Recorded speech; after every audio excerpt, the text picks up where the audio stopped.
Okay, Reggie. Earlier yesterday, Yaasmyn Fula released a documentary called "Killing Fields: The Vindication of Yaki Kadafi."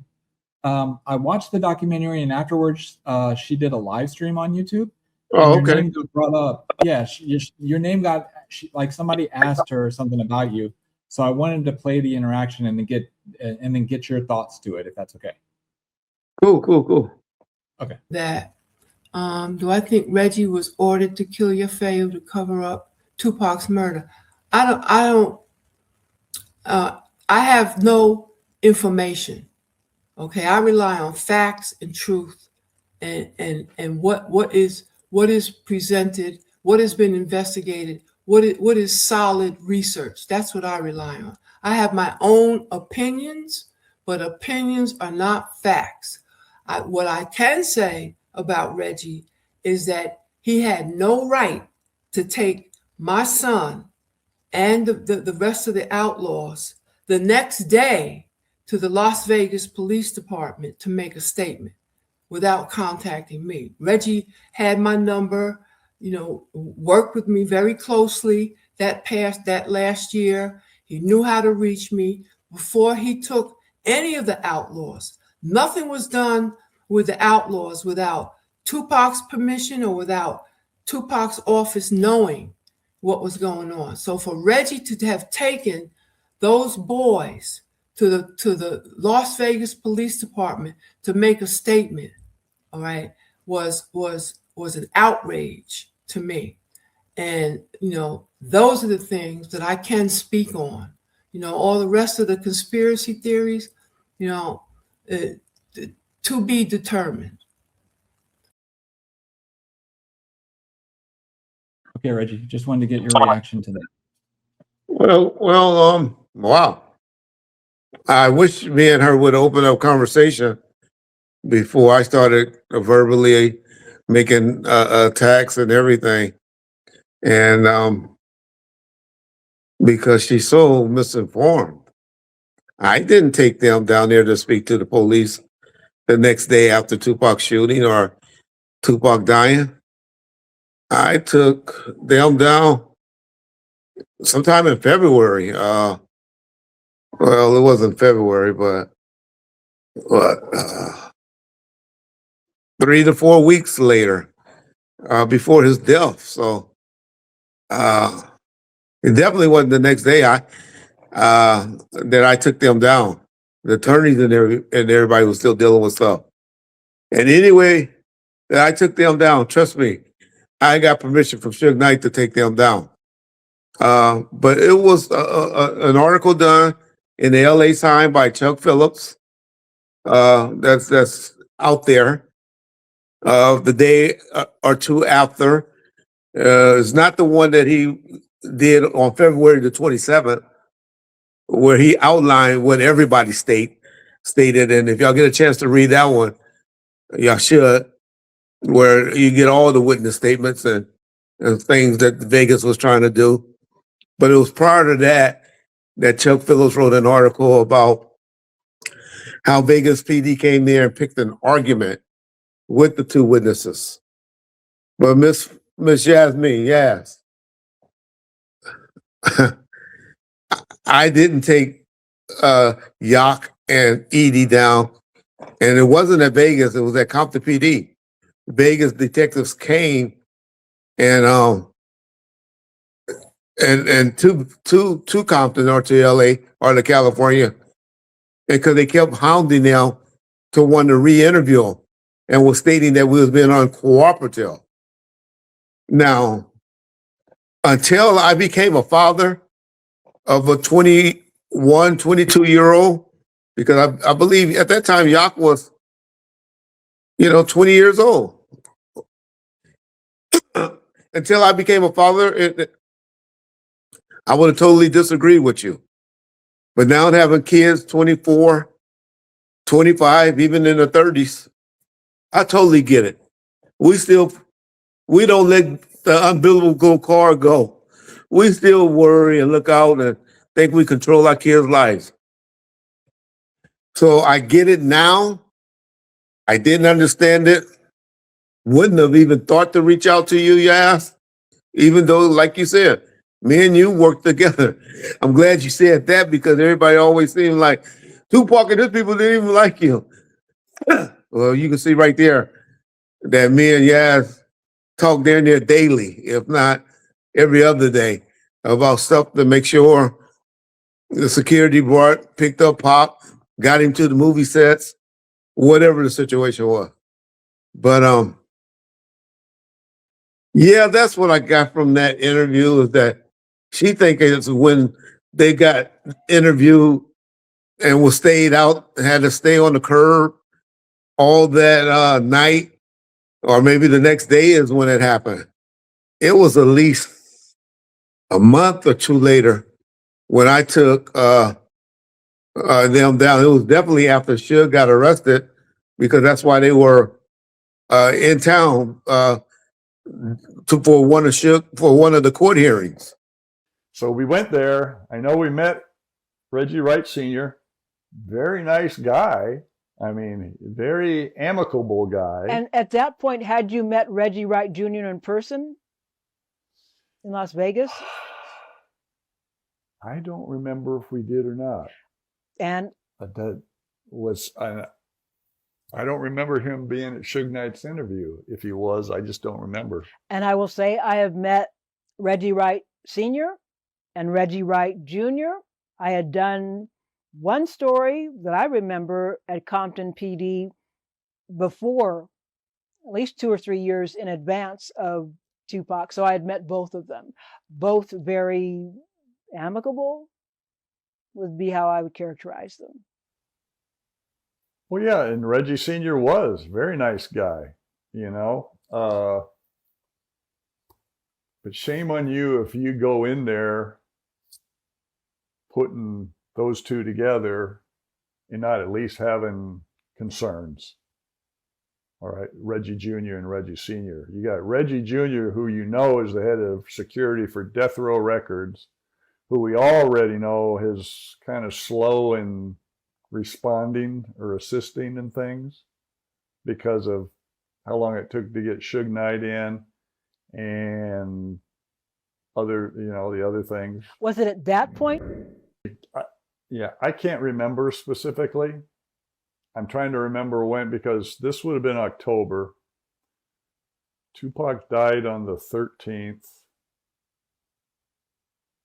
That's only a couple weeks, and I think my last contact with Frank would have been at the hospital when Tupac was still there being treated. You know, just seeing him sitting outside the room. And see, we got there. We met Reggie Sr.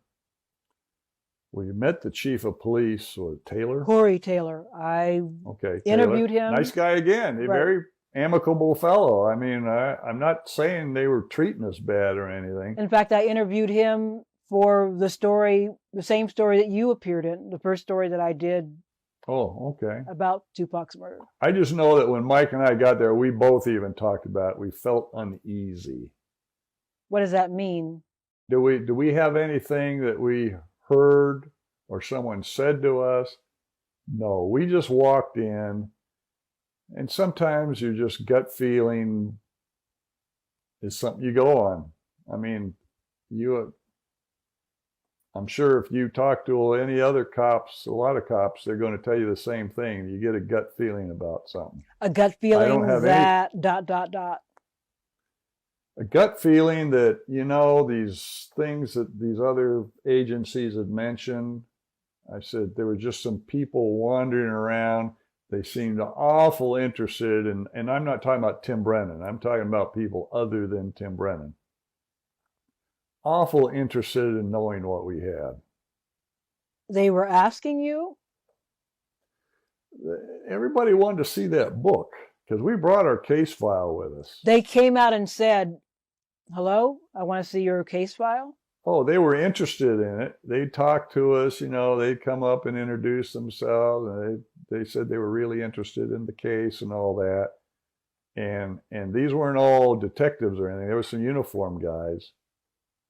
And then you had some, I would say they must have been people of rank because they were in suits. and I'm pretty sure one was at least a captain and one was at least a lieutenant. Maybe they were both captains. I just know, I remember them being introduced. I just don't remember specifics about them. And So is that unusual? no, people are going to introduce. No, You know, unusual I to don't want to mean. look at the case file. Well, yeah. I mean, I've been to Los Angeles DA's office, and we were there about the investigation, and nobody asked to go through the case file. They may have asked questions. So it was definitely, but we all know that Yak died, I guess in November of that year. So it had to been before then, but it wasn't the next day, the next week, the next 2 weeks, because by then we was in the Bahamas. There's some paperwork floating around that saying that, like, I called the police, that the groupie I noticed he been promoting a lot, called the police and told them that Blood Members was now in the security for sure. I ain't never met with no LAPD cops and gave no statement like that. That's what they just used for PC to probably pull them over. I really believe it was Kevin Lewis that they were talking to, because we subsequently learned that Kevin Lewis who was the studio manager. But everybody know, anybody that was around, no, I didn't come back from Vegas until at least a week or two after Tupac's death, because I was out there taking care of stuff, going to picking up the ashes and having my security deliver them, and taking Suge down to meet with Vegas police with his attorneys and stuff like that. So yeah, they were trying to do an investigation. I'm not a Black Panther or have that philosophy of F the police. I'm not dealing with the police. Don't cooperate. I believe in cooperating with law enforcement, with your attorneys to the end, to keep them from knocking in your doors, hanging around your house, harassing you. That would be my advice to anyone. If the police want to talk to you, get the proper representation and go and meet with them. So I just responded to this. I'm not going to bash. Yaasmyn was that. You know how everyone has that cool mother? The one that everybody likes. And she spoke well, knew how to cooperate with everyone. So I never had any problems or wanted any problems with Yaasmyn. I understand she's a grieving mother. I don't agree with her position on a lot of things. I don't, blame Mutal like she does for what happened because of his cousin. But hey, that's her business. That's her side of the story.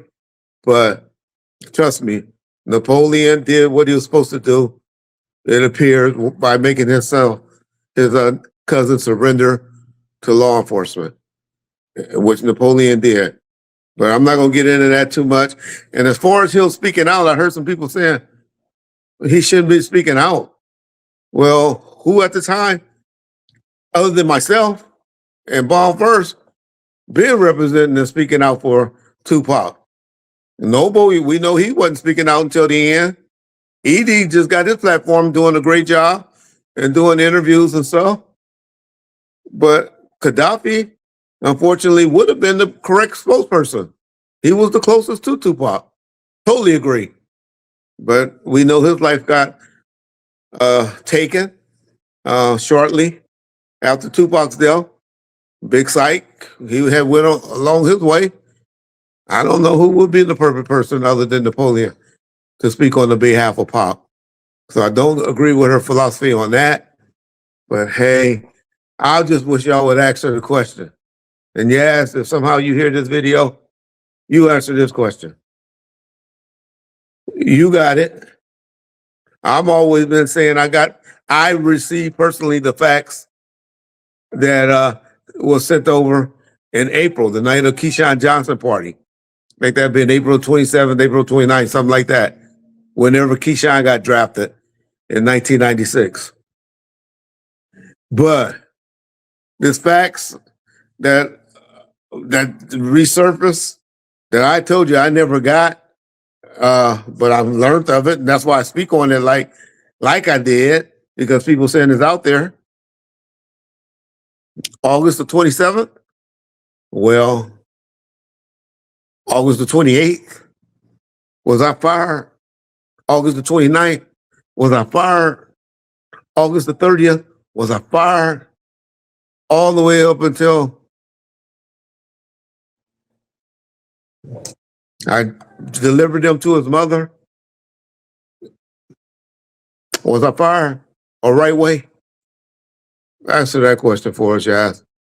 Because you got this gap tooth, broke, act like he ever met Tupac before in his life, clown on YouTube, keeping his agenda. And Reggie Wright was fired. But all these pictures, these things show that people don't know what they're talking about. And like you said, you only speak on facts.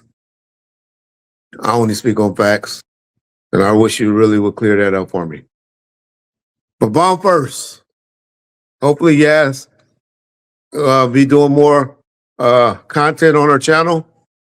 And we can get a lot of things cleared up. Peace.